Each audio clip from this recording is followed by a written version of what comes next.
जय हिंद दोस्तों। इस टॉपिक में हम डिस्कस करेंगे डिजिटल टेम्परेचर कंट्रोलर के बारे में। हम लोग जानेंगे डिजिटल टेम्परेचर कंट्रोलर क्या होता है, इसे कहाँ उपयोग किया जाता है, ये कैसे काम करता है और इसकी वायरिंग कैसे की जाती है। अगर आप हमारे चैनल पर नए हैं तो कृपया हमारे चैनल को सब्सक्राइब करके बेल आइकन दबा दीजिए। ये देखो, आप लोग जो देख रहे हैं ये सब जीरो का डिजिटल टेम्परेचर कंट्रोलर है। सबसे पहले हम ये जान लें कि इसका उपयोग जिस भी मशीन में टेम्परेचर की कंट्रोलिंग करनी होती है वहाँ पर किया जाता है। फिर वो मशीन चाहे डिफ्रीजर हो, वाटर कूलर हो, विजी कूलर हो, आइस मेकर हो, एयर ड्रायर हो, या वो सभी मशीनें जो टेम्परेचर कंट्रोलिंग के लिए होती हैं वहाँ पर इसका उपयोग किया जाता है। वैसे टेम्परेचर कंट्रोलिंग वाली मशीनों में थर्मोस्टेट का भी उपयोग करते हैं। बिल्कुल, थर्मोस्टेट और इस डिजिटल टेम्परेचर कंट्रोलर में सिर्फ इतना अंतर है कि थर्मोस्टेट टेम्परेचर को कंट्रोल तो करता है, लेकिन जिस मशीन में थर्मोस्टेट लगा होता है उसमें हमें टेम्परेचर दिखता नहीं है, ना ही हम बिल्कुल एग्जैक्ट थर्मोस्टेट से टेम्परेचर को सेट कर पाते हैं। बस एक अनुमान से हम कम ज़्यादा सेट कर लेते हैं। जबकि इस डिजिटल टेम्परेचर कंट्रोलर में हम जितना टेम्परेचर चाहेंगे बिल्कुल एग्जैक्ट उतना ही टेम्परेचर सेट कर सकते हैं, और जब वो मशीन चलेगी तो उसमें कितना टेम्परेचर उस समय है वो भी इस कंट्रोलर के डिस्प्ले में दिखाई देगा।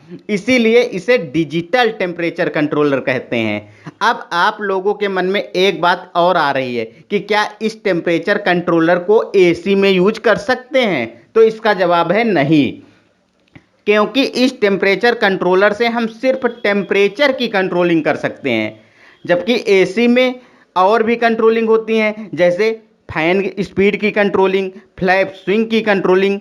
इसलिए एसी में हम इस कंट्रोलर को नहीं यूज कर सकते हैं। हाँ, अगर हमें सिर्फ कंप्रेसर की कंट्रोलिंग करनी होती तो कर सकते हैं।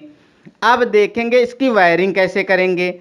हो सकता आपको जिसकी वायरिंग करनी हो उसका मॉडल कुछ दूसरा हो। वैसे वायरिंग के लिए ये देखो, यहाँ पर पूरा वायरिंग डायग्राम दिया रहता है, उसको देखकर आप आसानी से वायरिंग कर सकते हैं। हमारे पास ये जो है ये सब जीरो का 7569T मॉडल है। ये काफ़ी लेटेस्ट मॉडल है। इसमें देखो सेटिंग के लिए कीज नहीं दी हैं, ये पूरी तरह टच स्क्रीन है। अब आ जाते हैं इसके कनेक्शन में।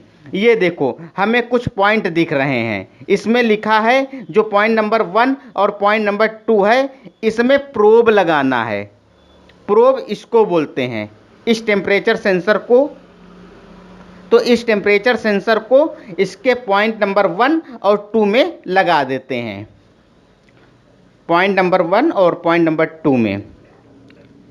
ये देखो पॉइंट नंबर 1 और पॉइंट नंबर 2 में ये सेंसर लगा दिया। अब पॉइंट नंबर 3 और पॉइंट नंबर 5 में सप्लाई 230 वोल्ट लिखा हुआ है। ये जो ब्लैक और रेड वाला वायर है इससे सप्लाई हम दे देंगे। ब्लैक वाले में न्यूट्रल है और रेड वाले में फेज है, तो हम इस ब्लैक वाले को 3 नंबर पॉइंट पर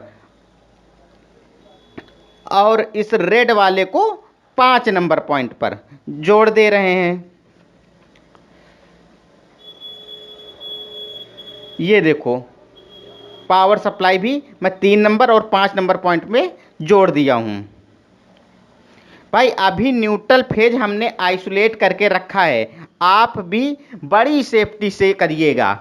अब ये देखो यहाँ पर कंप्रेसर लिखा हुआ है और इधर ये 2 टर्मिनल दिए हैं, एक पर C लिखा हुआ है, एक पर NO लिखा हुआ है। दोस्तों अगर इसका कनेक्शन हमें सही से सीखना है तो उदाहरण हमें कुछ तो मानना पड़ेगा कि हम इसे किस मशीन में लगा रहे हैं।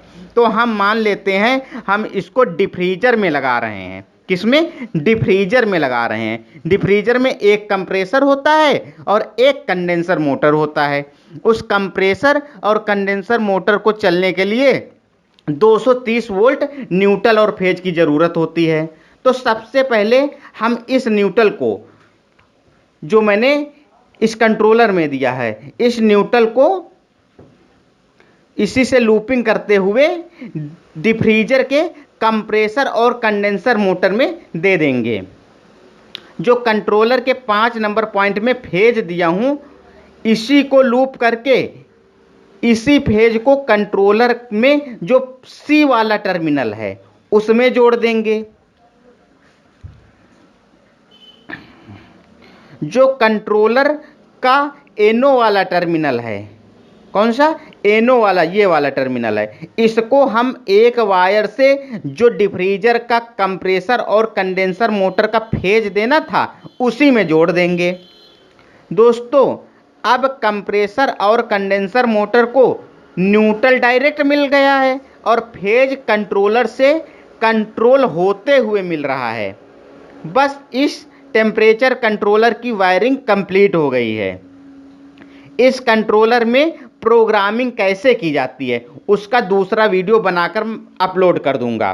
साथियों, अगर आपका कोई प्रश्न है या सुझाव है तो वीडियो के कमेंट्स बॉक्स में जाकर कमेंट्स जरूर करें। आपको वायरिंग समझ में आ गई हो तो वीडियो को लाइक करके ज़्यादा से ज़्यादा शेयर कर दीजिए। धन्यवाद।